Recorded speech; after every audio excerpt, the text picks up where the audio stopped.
తాకట్టులో ఉన్న బంగారాన్ని విడిపించి ఆ రోజు ఆన్లైన్ రేటుకే మేము కొంటాం. Sharma gold company. నమస్తే అండి జయప్రద గారు. శ్రీమాత్రే నమః. జయప్రద గారు, తులారాశి గల వారి లక్షణాలు ఏంటి? వాళ్ళు ఏ విధంగా ఉండే అవకాశం ఉందంటారు? తప్పకుండా తులారాశి అంటేనే చాలా మంచి రాశి. అంటే శుక్రుడు ఆ రాశి అధిపతి. సో అందుకని తులారాశి అంటే చాలా వరకు వీళ్ళు నటనా రంగంలో రాణిస్తారన్న. చాలామంది ఇవాళ రోజున ఫేమస్ హీరోస్ కానీ హీరోయిన్స్ కానీ అందరూ కూడా ఈ తులారాశి వాళ్ళే. సో హెవీ కష్టపడుతుంటారు, అంటే చాలా కష్టపడతారు వీళ్ళు, మహా కష్టజీవులు. తర్వాత మాయా రాశి. సో ఈ రాశి అంటే ఏంటంటే మాయ, వీళ్ళ చుట్టూ ఉండేది మాయ. సో వీళ్ళందరినీ ప్రేమిస్తారు, అందరితోటి ప్రేమగా ఉంటారు, అందరినీ అలాగే ఉండాలని అనుకుంటారు. అలా అనుకుని వీళ్ళని మోసం చేసే వాళ్ళు చాలా ఎక్కువ మంది ఉంటారు. సో ఖచ్చితంగా మోసపోతుంటారు.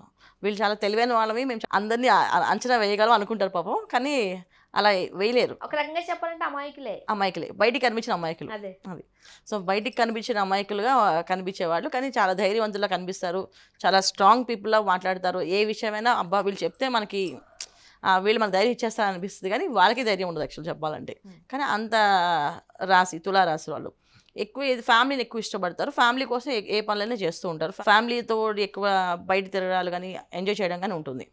చాలా తక్కువ మంది ఫ్యామిలీకి దూరంగా ఉండడం, ఫ్యామిలీని ఎప్పుడు కలుపుకుంటూ ఫ్యామిలీతో ఉండడం అనేది చాలా ఎక్కువ మంది తులారాశిలో ఉన్నవాళ్ళు. సో వీళ్ళ లక్షణాలు కూడా ఏంటి అంటే, వీళ్ళ ఎడ్యుకేషన్లో కంటే కూడా ఎక్కువ రంగాల్లో రాణించే వాళ్ళు ఉన్నారు, ఓన్ ప్రొఫెషన్స్లో ఉన్నారు ఎక్కువ, అడ్వకేట్స్ కానీ డాక్టర్స్గా కానీ. అందుకని ఉద్యోగం చేసాం అనేది చాలా తక్కువ మంది. సో ఉద్యోగం అంటే ఎప్పుడంటే చాలా లీస్ట్ పీపుల్ వాళ్ళు చాలా కింద ఉద్యోగాలు చేస్తుంటారు వాళ్ళు. అంటే ఎడ్యుకేషన్లో వాళ్ళకి సరిగా రాకపోవడం, చదవకపోవడము, చాలా ఇబ్బంది పడడం వల్ల ఏంటంటే చాలా తక్కువ కింద క్యాడర్లో ఉంటారు. అది కూడా అప్పుడు కూడా వాళ్ళు ఏ రంగాల్లో పనిచేస్తారు, నటన రంగంలోనే పనిచేస్తుంటారు. సో అక్కడ కూడా కెమెరాలోని లైట్స్ మ్యాన్స్గా కూడా ఉంటారు వచ్చేసేవాళ్ళు ఈ రాశిలో వాళ్ళు. సో మొత్తానికి వాళ్ళు ఆ మాయ ప్రపంచంలోని సినిమా ఇండస్ట్రీలో నాటిలో తిరుగుతూ ఉంటారు ఈ రాశి వాళ్ళందరూ కూడా. సో డెఫినెట్గా ఈ తులారాశి అనేది యాక్చువల్ చెప్పాలంటే ఈ రాశి గురించి మనకి పుస్తకాల పురాణాల్లో ఏముందంటే, చాలా న్యాయమైన వాళ్ళు, నిజాయితీ పరులు, నిజాయితీగా ఏ పనైనా చేస్తారు, ధర్మంగా బతుకుతారు, ధర్మంగా ఉండడానికి ఇష్టపడతారు అనేసి. కానీ ఇప్పుడున్న కాలంలో ఏంటంటే అలా ఎవరు ఉండట్లేదు. ధర్మంగా బతుకుదాం అంటే బతకనీరు జనాల్ని, ఖచ్చితంగా వీళ్ళు బతకనీరు. సో వీళ్ళు ఖచ్చితంగా వీళ్ళు ఆ మాయకి వీళ్ళు కూడా గురవుతుంటారు. సో అలాగే ఉందాం అనుకునే వాళ్ళు లాస్ అవుతూ ఇబ్బంది పడుతూ అలా ఇంట్లోనే ఉండిపోయే వాళ్ళు కూడా ఉన్నారు.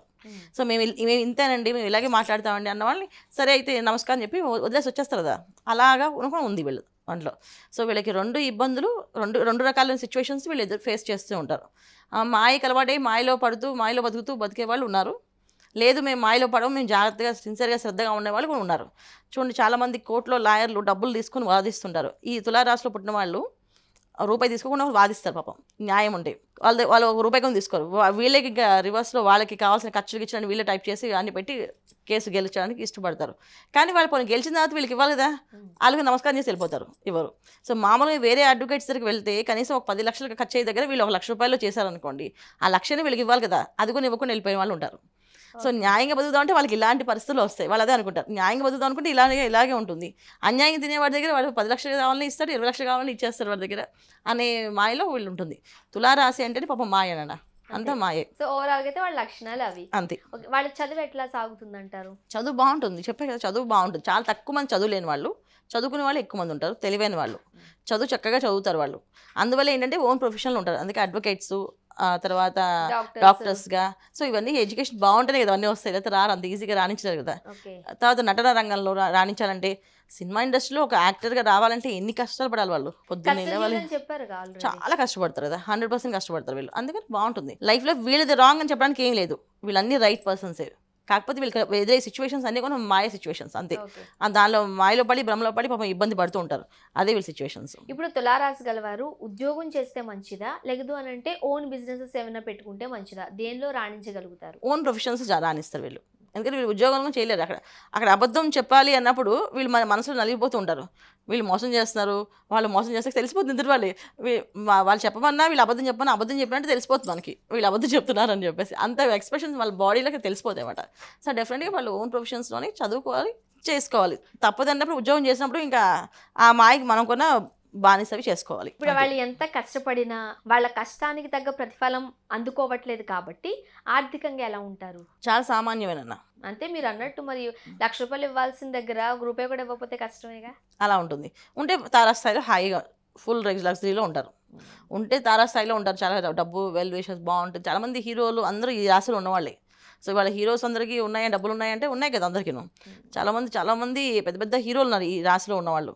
సో వాళ్ళంతా డబ్బు ఉంది, డబ్బు లేకపోవడం ఏం కాదు, కొంతమందికి ఉండదు అంతే, అందరికీ కాదు. వాళ్ళతో పోల్చుకోకుండా మనం మామూలు సామాన్యంగా చూసుకుంటే మాత్రం చాలా తక్కువ మంది బాగా కష్టపడి అదృష్టం బాగా కలిసి వస్తే వీళ్ళు బ్రహ్మాండంగా రాణించగలుగుతారు. వైవాహిక జీవితం ఎట్లా ఉంటుంది? బాగుంటుంది, వైవాహిక జీవితం బాగానే ఉంటుంది. ఎందుకంటే కుటుంబ సమస్యలు ఏమి ఉండవు వీళ్ళకి. ఎందుకంటే వీళ్ళకి వచ్చే భార్య భర్త అయినా, ఒకళ్ళ అమ్మాయి అయితే హస్బెండ్, అలాగే ఆ అబ్బాయి అయితే వైఫ్, ఇద్దరు కొన తెలివైన వాళ్ళు. ఖచ్చితంగా వీళ్ళకి గైడెన్స్ ఇస్తారు, గైడెన్స్ ఇచ్చి తీరుతారు. ఇలా కాదు ఇలా యాక్చువల్లీ చెప్పాలంటే పెళ్ళి అయిన తర్వాత వీళ్ళకి మార్పు వస్తుంది. వీళ్ళకి పెళ్లి తర్వాత వీళ్ళ జీవితంలో ఆనందమైన సంతోషం వచ్చేది వీళ్ళకి, తులారాశి వాళ్ళకి. చాలా మంది పెళ్లితో పోతున్నారు, వీళ్ళకి పెళ్లితో ఆనందం వస్తుంది, చాలా మంచి అవకాశం వాళ్ళకి. కాస్త ఇబ్బందులు ఉన్నాయి కాబట్టి పరిష్కార మార్గాలు ఏం సూచిస్తారు, అంటే ఏం చేస్తే మంచిది? ఖచ్చితంగా వీళ్ళు దైవారాధన చేస్తారు నాన్న, వీళ్ళు భక్తులే. వీళ్ళు ఈ రకమైన భక్తి ఆ రకమైన భక్తి కదా, మన భక్తిగా చాలా భక్తులు అంట వీళ్ళు. ఇంకా వీళ్ళు బాగా చేయాలి, ఇంకా బాగా సక్సెస్ కావాలి అంటే ఎవరైతే ఉద్యోగాలు చేసి స్థిరపడాలి, ఉద్యోగం కావాలి అనుకునే వాళ్ళు, ఉద్యోగంలో నిలబడాలి అనుకునే వాళ్ళు ఆంజనేయస్వామి ఉపాసన చేయాలి. సో హనుమంత్ ప్రదక్షిణాలు, ఆంజనేయస్వామి టెంపుల్ వెళ్ళడం, ప్రదక్షిణాలు చేయడము, ప్రతి మంగళవారం ఆయనకి క్రమం తప్పకుండా ఆకు పూజ చేయించడం, సింధూరం పెట్టుకోవడం, ఇది వీళ్ళకి మంచి లక్షణం. ఆకు పూజ చేయించాలి, సింధూరం పెట్టుకోవాలి. క్షేత్ర దర్శనం ఏం చేస్తే మంచిది? సో వీళ్ళు మామూలుగా క్షేత్ర దర్శనం అందరికీ మొత్తం వీళ్ళు తులారాశి వాళ్ళకి, నేను ఇప్పుడు అంటే తులారాశిలో ఉద్యోగం చేసుకున్న వాళ్ళకి ఆంజనేయస్వామి ప్రదక్షిణాలు చెప్తున్నాం. కొంతమంది ఓన్ ప్రొఫెషనల్స్లో ఉన్నా అనుకున్న వాళ్ళకి లక్ష్మీ ఉపాసన, సో మహాలక్ష్మి ఉపాసన చేయాలి వీళ్ళు. సో మహాలక్ష్మి అమ్మవారిని పూజ చేయడం కానీ, ఆవిడకి సాయంత్రం అంటే పొద్దున early morning 6 o'clock, evening 6 o'clock ఇలా పూజ చేయడం కానీ చేయడం వల్ల ఓన్ ప్రొఫెషనల్గా వీళ్ళకి ఒక మంచి పేరు, గుర్తింపు, డబ్బులు వస్తాయి. సో అలా చేసుకోవాలి. తర్వాత సినిమా ఇండస్ట్రీలో ఆ రంగాల్లో ఉన్నవాళ్ళు వెంకటేశ్వర స్వామి ప్రార్థన చేయాలి, వెంకటేశ్వరం పూజ చేసుకోవాలి. దాంట్లో 3 ప్రొఫెషన్స్లో ఉన్న వాళ్ళు ముగ్గురు ఇలా డిఫరెంట్ చేసుకోవాలి. క్షేత్ర దర్శనం వెళ్ళాలి అని క్షేత్ర దర్శనం వచ్చినప్పుడు తిరుమల వెంకటేశ్వరం దర్శనం ఎప్పుడైనా సరే, తులారాశి వాళ్ళే ఎప్పుడైనా సరే తిరుమల దర్శనానికి వెళ్ళాలి. ఎందుకు రీజన్స్ అంటే 7 కొండలు ఎక్కితే మనకి 7 గ్రహాలకు శాంతి అయినట్టు అనిపిస్తుంది. అందుకని మనం తిరుమల దర్శనం చేయమని చెప్తాం. ఎప్పుడు సాధారణంగా ఈ రాశి గలవారు ఎటువంటి కలర్ వేసుకుంటే మంచిది, వాళ్ళ లక్కీ నెంబర్ ఏంటి, ఏం చెప్తూ ఉంటారు?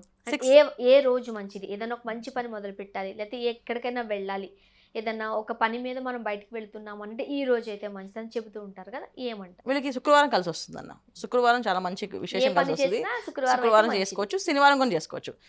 శనివారాలు ఈ 2 కలిసి వస్తాయి వీళ్ళకి. సో కలిసి వచ్చే రంగులు వీళ్ళకి వైట్ కలర్ ఎక్కువ కలిసి వస్తుంది. ఎక్కువ వైట్ కలర్, లైట్ కలర్స్ వాడడం వల్ల వీళ్ళకి బాగా కలిసి వస్తుంది, చాలా మంచిగా ఉంటుంది. సో లక్కీ నెంబర్స్ వచ్చేసి వీళ్ళకి 6వ number lucky number. Only 1 number. 6 అంటే 6తో పాటు పక్కన ఏ నెంబర్ పెట్టచ్చు, కానీ ఫస్ట్ నెంబర్ ప్రయారిటీ 6. జయప్రద గారు, తులారాశి గలవారు లక్షణాలు ఎలా ఉంటాయి అండ్ వాళ్ళ పర్సనాలిటీ ఏంటి, వాళ్ళ లైఫ్ స్టైల్ ఎలా ఉంటే బాగుంటుంది, అలానే చక్కటి పరిష్కార మార్గాలు సూచించారు. ధన్యవాదాలు. నమస్కారం. శ్రీమాత్రే నమః.